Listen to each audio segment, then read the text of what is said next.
Hi சகலகலா TV நேரில் அனைவருக்கும் வணக்கம். எல்லாரும் எப்படி இருக்கீங்க? நான் சூப்பரா இருக்கேங்க. Welcome to Sakalakala TV. இந்தியாவில் வளர்ந்த நகரங்கள் எத்தனையோ நகரங்கள் இருந்தாலும் கோயம்புத்தூர்ல இருக்கக்கூடிய பிசினஸ், டெக்னாலஜி, நம்பிக்கை, புதிய புதிய தொழில் வாய்ப்புகள், புதிய புதிய கண்டுபிடிப்புகள், ஒரு 80% மேல சக்சஸ் ரேஷியோவான பிசினஸ், இது எல்லாத்துக்கும் மேல ட்ரஸ்ட். கிட்டத்தட்ட ஒரு 27-28 வயசுலேருந்து தமிழ்நாடு முழுக்க பிஸ்னஸ்க்காக, மார்க்கெட்டிங்காக அலைஞ்ச எக்ஸ்பீரியன்ஸ் எனக்கு இருக்குது. இதில் வந்து மோஸ்ட் ட்ரஸ்ட்டாக நான் வந்து எனக்கு வாய்ப்பு கொடுத்து ஆல்மோஸ்ட் நான் இத்தனை வருஷம் ஒரு 22 வருஷம் 23 வருஷம் கடந்த எக்ஸ்பீரியன்ஸில் நான் இப்போ பார்த்து உணர்ந்த அனுபவம் என்னென்னா, கோயம்புத்தூர் பர்சன்ஸ் எல்லாமே ஆல்மோஸ்ட் ட்ரஸ்டபிள். அவங்க எல்லாருமே பார்த்தா வந்து ஏதோ ஒரு விதத்தில் என்னுடைய நம்பிக்கையை வந்து அவங்க பெற்றிருக்காங்க. என்னோட நம்பிக்கை மட்டும் இல்லை, ஆல்மோஸ்ட் புதுசாக யாரெல்லாம் தொழில் வாய்ப்பை சேர்ந்து அவங்கள சார்ந்து வராங்களோ, தேடி வராங்களோ, அவங்கள வந்து எந்த விதத்துலேயும் நம்பிக்கையை இழக்க வைக்காமல் ஏதோ ஒரு தொழில் வாய்ப்பை அவங்களுக்கு ஏற்படுத்தி கொடுத்து அவங்களுக்கு ஒரு வாழ்க்கையும் கொடுத்துருக்காங்க கோயம்புத்தூர் மக்கள். அதுனா கோயம்புத்தூர் வந்தவரை வாழ வைக்கும் சென்னை. ஒரு 30 வருஷம் முன்னாடி சென்னையில் இருந்த மக்கள்லாம் இப்போ இல்லையே. அவங்களும் நம்பிக்கைக்குரியவங்களாக தான் இருந்தாங்க, ஆனால் இப்போது பேர் இல்லை. சென்னையில் ஒருத்தர் பிஸ்னஸ் பண்ண வராங்க அப்படின்னாக்க இன்றைக்கி சம்பாதிச்சு நாளைக்கு பெரிய ஆள் ஆகிடும், நாளைக்கு செத்து போயிடணும். இதில் மோஸ்ட்லி தன்னை நம்பி வந்தவன் எல்லாரையும் பார்த்தா ஏதோ ஒரு விதத்தில் பலிக்கடா மாதிரி இவன் பிரிக்க அவன் பிரிக்க அடுத்தடுத்து போயிட்டே இருப்பான். அந்த வழி விடணுன்ற எண்ணம் வந்து ஆல்மோஸ்ட் சென்னையில் உள்ளவங்களுக்கு அந்த எண்ணம் இல்லை. நிதானமாக சிந்தித்து செயல்பட்டு ஒரு பிஸ்னஸை பண்ணுவோம், அந்த எண்ணமே இல்லை.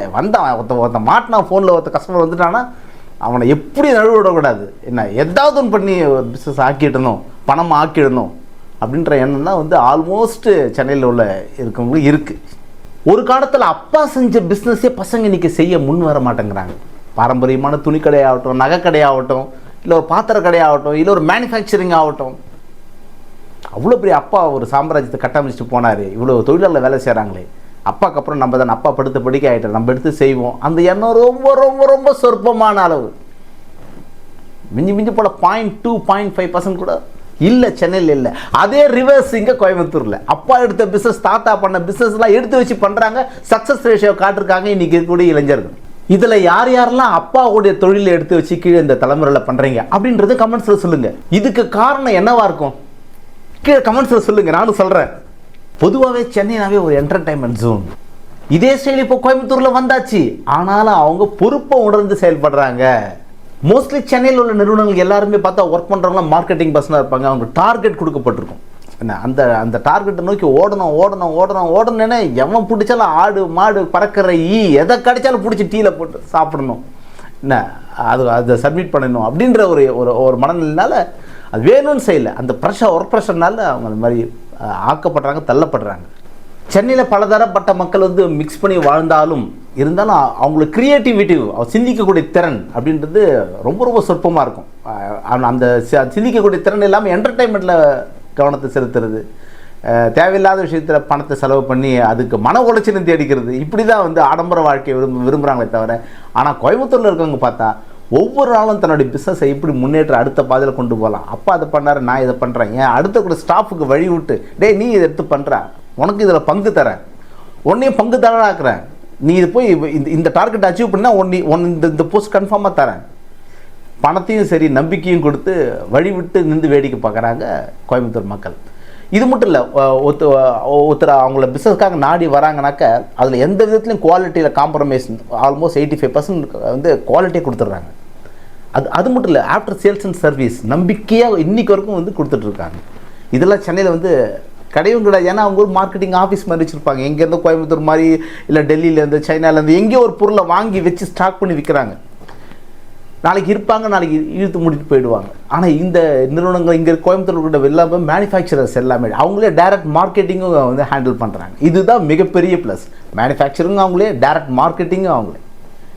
ஸோ அந்த பொறுப்பு வரும்போது தான் ஒரு உற்பத்தி பண்ண பொருளை மார்க்கெட் கொண்டு போய் சந்தைப்படுத்தின பிறகு மக்கள்கிட்ட நல்ல பேர் வாங்கணும். அதில் ஏதாவது சின்ன குறைபாடு இருந்தாலும் இம்மிடியட்டாக ரீப்ளேஸ்மெண்ட்டோ சேல்ஸ் அண்ட் சர்வீஸை டோர் ஸ்டெப் சர்வீஸை கொடுக்கணுன்ற எண்ணம் இருக்குல்ல.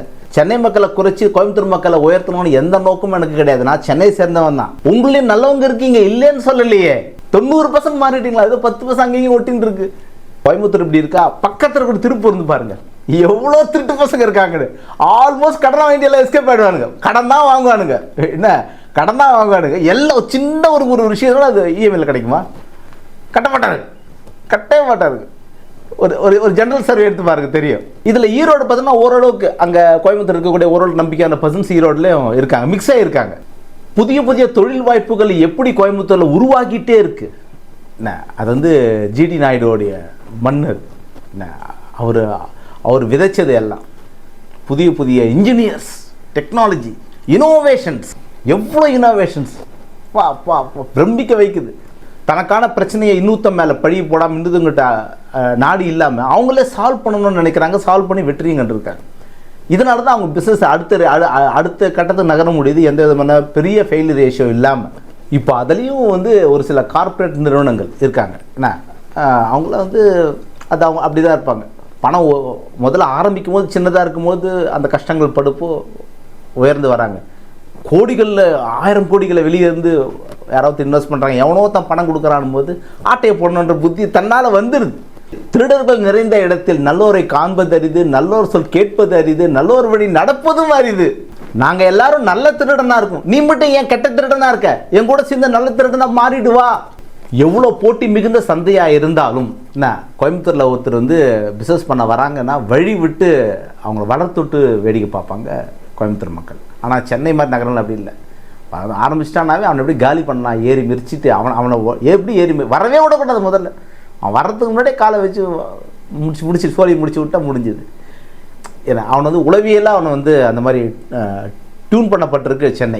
நான் எப்படியோ ஆகும்னு சொல்லிட்டு சென்னை வந்தேன் சார். ஏதோ பெரிய கனவோடெல்லாம் ஊர் விட்டு கிளம்பி வந்தாங்க. ஏன்னா இன்றைக்கி பொன்னாடி பசங்க நடுத்தூரில் நிற்குது. இப்படி சொல்கிறவங்க வந்து ஆல்மோஸ்ட் 60% மேலே இப்படி தான் இருக்காங்க. தான் என் நோக்கத்தை விட்டுட்டு வேற ஏதோ தொழில் பண்ணிட்டு அதோட கம்மியான சம்பளத்தை அரைஞ்சிட்டு இருக்க வந்து அதிகம். இன்னைக்கு உள்ளூரில் முயல் பிடிக்க தெரியாதவோ வானம் ஏறி வைகுண்டம் பார்க்க போனான்ற மாதிரி எதுவும் சொல்லுவாங்கல்ல, அது மாதிரி நம்ம ஊரில் இல்லாத பிஸ்னஸா இன்றைக்கி எல்லா பக்கமும் இன்ஸ்டாகிராம்லேருந்து யூடியூப்லேருந்து ஃபேஸ்புக் மற்ற எவ்வளோ சோஷியல் மீடியாஸில் உட்காந்த இடத்துல பிஸ்னஸ். வெறும் லிங்க் ஃபோன் நம்பர் தொட்டால் வீடு தேடி பிஸ்னஸ் வருது. இன்றைக்கி இந்த அளவுக்கு டெக்னாலஜி வளர்ந்தாச்சு. நகரங்களை நோக்கி வந்து தான் ஒரு கடையை ஓப்பன் பண்ணி தான் ஒரு வியாபாரத்தை பண்ணணுன்ற அவசியம் யாருக்குமே இன்றைக்கி இல்லை. உங்களில் எத்தனை பேர் தன்னுடைய சொந்த ஊரை விட்டுட்டு வெளியூர் போய் வியாபாரம் பண்ணலாம், துவங்கலாம் நீங்கள் மனசில் நினச்சிங்கன்னா அதை முதல்ல இப்போயே ட்ராப் பண்ணுங்கள்.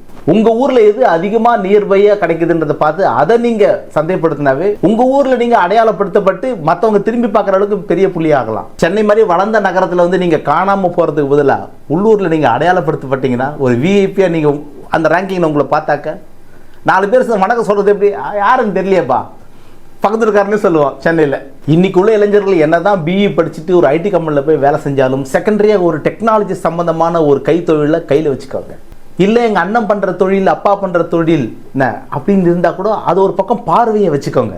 ஏன்னா ஐடி இண்டஸ்ட்ரின்றது ஒரு லிவிங் டுகெதர் மாதிரி, ஒரு புரிதலோட எப்போ வேணா வாழலாம், எப்போ வேணா கைட்டு வந்துக்கலாம். ஆனால் ஊரில் உங்களுக்குன்னு உள்ள கைத்தொழில் குலதெய்வம் மாதிரி எவ்வளோ எழுந்துட்டு எவ்வளோ தவறு பண்ணிட்டு போய் நின்றா கூட அள்ளி கொடுக்கக்கூடிய வரம் மாதிரி.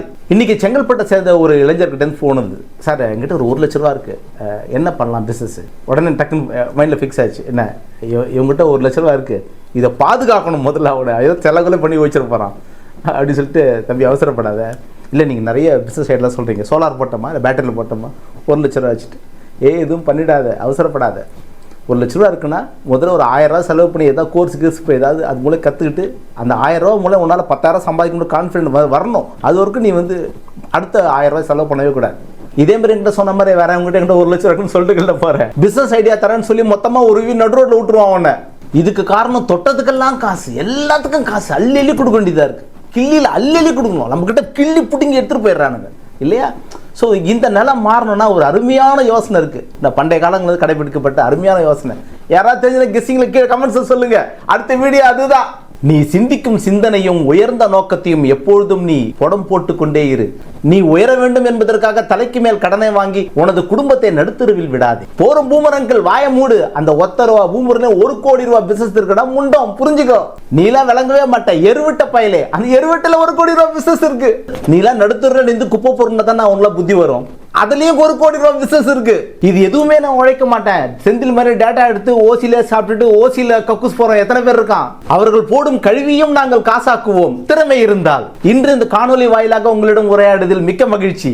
நம்பிக்கை இழந்தவருக்கு இந்த நல்ல தகவலை பகிருங்கள். இது போன்ற புதிய தகவலுக்கு புதிதாய் வந்தவர்கள் இணையுங்கள் சகலகலா டிவி. நானும் மறந்து விட்டேன் மற்றவரை போல. உங்களுக்கு நன்றி சொல்ல மறப்பது மனிதனின் இயல்பு. நன்றியை லைக்கில் சொல்லுங்கள்.